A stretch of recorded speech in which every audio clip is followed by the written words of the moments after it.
At the end of the last video in this series, I talked about installing some high quality plastic liners in these doors before reinstalling the door panels.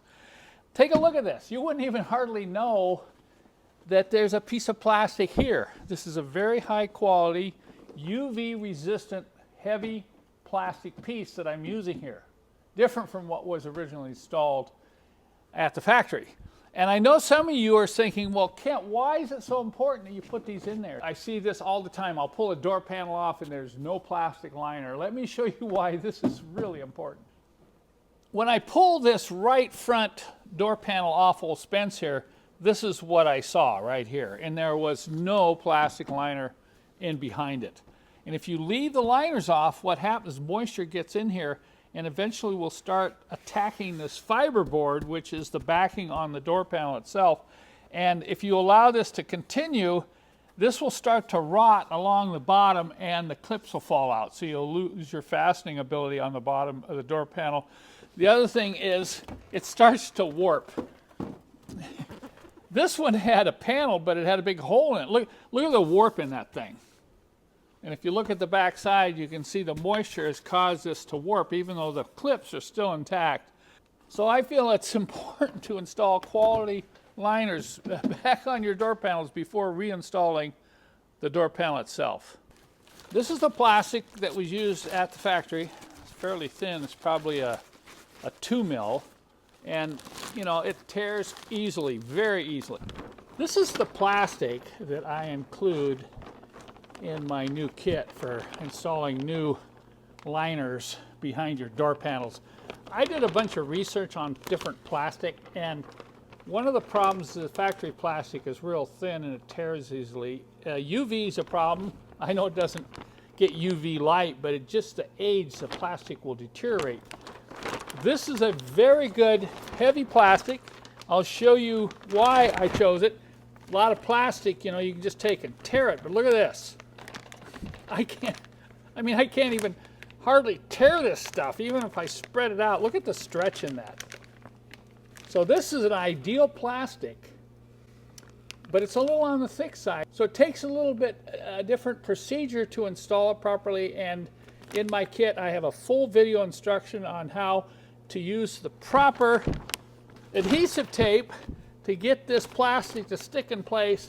And then what we do to cut all these holes or make these holes so that the tabs will go in and be easily removed in the future. You can't just take a punch or a screwdriver and just shove in there.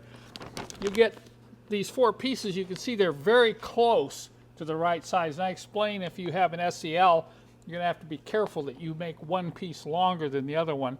So we don't lay up the pattern and cut it before we put it on the door. What we do is we stick this on the door, then we cut it, trim it all the way along the edge, and then we have to make sure we make clean holes in every one of these points where the door panel clips go into before we install the door panel. Now we've got everything working on the inside of this left rear door. We've got a good solid door pull. We've repaired the window regulator. We've installed a new door check. We've lubed everything. But some of you are going to say, Kent, but what about the vacuum door locks? You didn't do anything with those.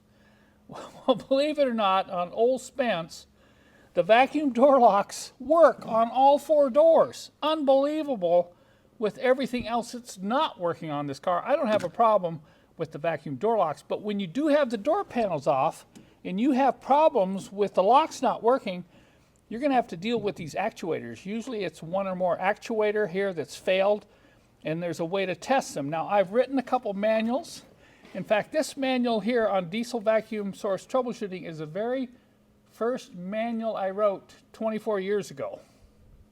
Because I got so many email questions about vacuum on these old diesels that I finally wrote a manual, how to troubleshoot your vacuum system. If you don't have good vacuum system coming off the engine, you know, you're not going to get your door locks working. Then, right behind that, because I got so many questions about troubleshooting vacuum door locks, I wrote this manual on the 123 vacuum door lock advanced troubleshooting. This will allow you to go through the system and find out where the leaks are so you can repair them without a lot of effort. Now, if you're having problems with your door locks and you've got the door panels off, this is a time to fix those vacuum door locks. Also, do not forget your final lubrication just before you get ready to install those plastic liners. I use my special lube with this applicator, and you want to go around here and lube everything. We're just going to get a little bit of lube in all these points that have, you can see the corrosion over here on the vacuum door lock. Now this is a full synthetic lube, so you don't have to worry about it deteriorating any plastic. Here's another one, slide. And then I'll lube this area. And then I'm just going to go in this hole here, and I'm just going to squirt a bunch of lube on that mechanism. Just let it drip all over the place. This is the one area where you'll have a door lock that will jam on you if you don't keep the mechanism lubed inside here. Then I'm going to come out and lubricate the latch from the outside. This special lube really wicks down in and holds. What's the other thing really cool about this is it doesn't attract dust like a lot of other lubrications. So when you do this lubrication, it's kind of a culmination of a whole bunch of things, but you'll find it's easier to pull the door open and easier to close the door. Watch how nicely this door closes. And then you just reach in here and just lightly pull on that. See that?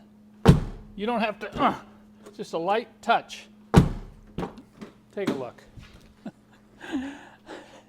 Not bad for 40 years old. When you see it looking like this and everything working on the door, including the check strap and the latching mechanism, it makes you want to get into the car. And now look at the rear door. Look at how nice that looks. You know, same thing. Nice smooth operation of his door check strap. The windows go up and down. Closes with a nice thud, just like a Mercedes should.